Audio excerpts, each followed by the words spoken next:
One topic everyone maybe hates to admit they do, it's snoring. It's very common, it ruins your sleep, and it can be easily treated.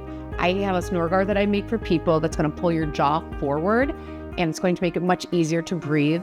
So you might think of it, or your partner might think of it as you're not snoring. I would look at it as you're getting a better night's sleep. It will make such a huge difference in your rest at night that if that's something you have and you want to have a consult about it, one of the things I cannot highly recommend more is talking about a snore guard.